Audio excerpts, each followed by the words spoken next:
Okay, I'm back again. Well, we're going to move into radial line development.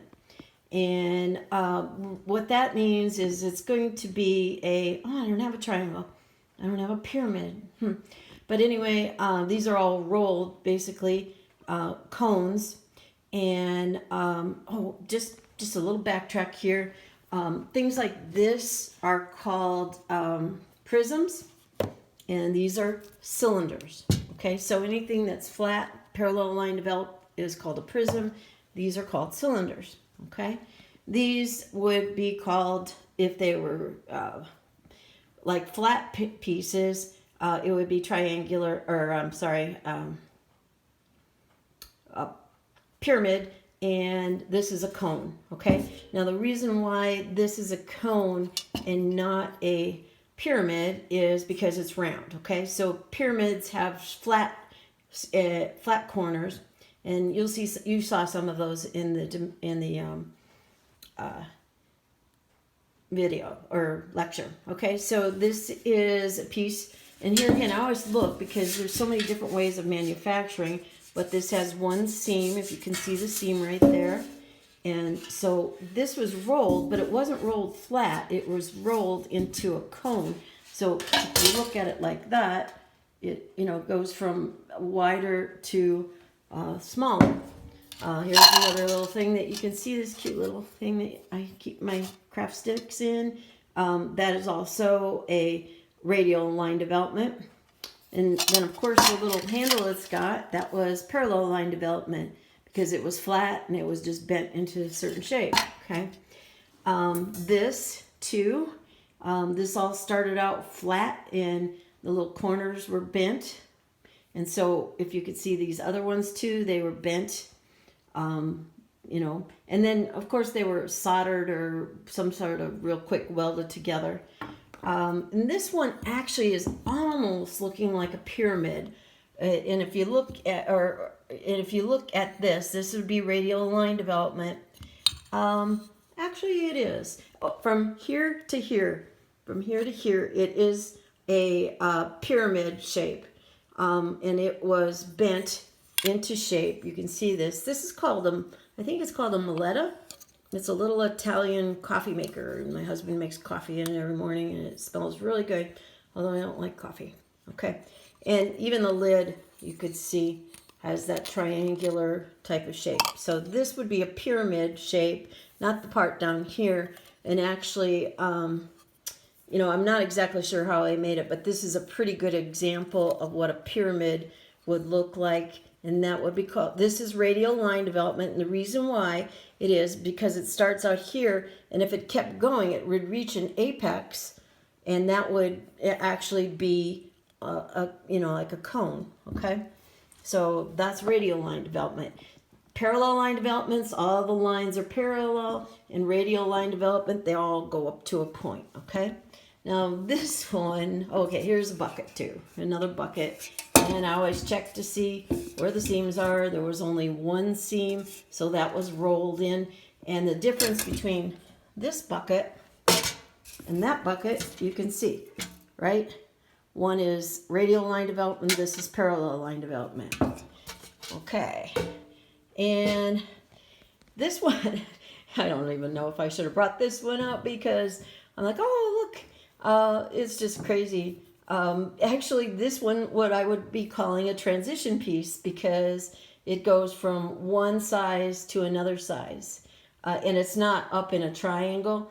And transitions, I'm going to take you into my basement a little bit, and you'll see a transition piece. Okay, all right, I'm going to stop again. Oh no, I think I can do this. Okay, all right, so now there's a lot of things to watch for, because this is made out of clay. So that didn't start out flat. Okay, it started out as a bunch of clay. Okay, and so this is not a development.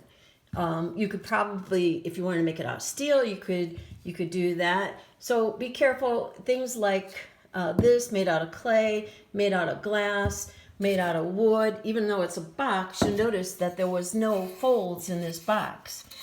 You can bend wood, but it's very, very hard. Big process. But usually you won't find developments in clay, glass, or wood. But like, and I don't know if I showed you this piece, but this is paper. And this is actually one sheet. I didn't want to take it apart because it's nice, but you see how it goes. But if I did take it apart, it would be all one sheet. Let's see if I can get a bottom view. Maybe not. But it's kind of like that envelope bottom. And if I took that all apart, I would, maybe next year I'll take something apart. And if we were in class, I would have a lot of things to show you, okay? So I'm calling this a transition piece, but I'll show you a real one downstairs when I get down there. These, now this one I thought, oh no, this has just got to been some sort of injection molding or something going on, this piece of fiber. It's kind of like a pool noodle, but it's for insulation. But then I realized it has a seam. So if it has a seam, then it was probably flat and fused together. And here again, I'm not a manufacturer. I don't know how all these things are manufactured. And there's tons of different methods of manufacturing. So that is actually, I think it might be a parallel line development.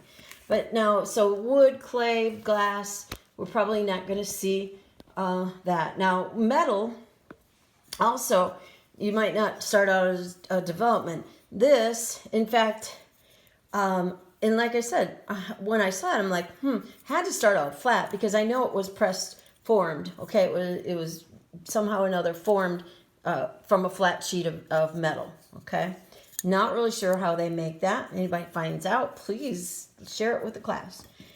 So that's made out of metal. That doesn't necessarily mean it was a development because there are no seams. Same thing with this. Somehow or another, this was formed. I'm sure it started out flat, but it was formed. And one of the things on the lecture, you might see something like this. This is part of the Maletta, that coffee pot thingy. I don't know where it goes, actually. I think there's another part that goes to it. But anyway, this definitely, you see it doesn't have any seams, so it was formed in a different type of manufacturing. But I want to point out about this is this wood, if it did have a seam, I would call it a transition piece because it goes from one shape to another shape to another shape. And you should have heard that in the video. Another type of metal that you have to be careful about not assuming that it was sheet metal is this. And you can tell pretty much that this was cast, okay? So this was cast iron or cast whatever this metal is. And you can tell casts a lot because, remember, they always have fillets on them. And you can just tell that this wasn't bent. This was molded cast iron or whatever how material it is, which I guess that's what it is. So this is a cast piece, okay? And then now this one, I got to get a little farther away. This is plastic. It's a box, but there are no seams.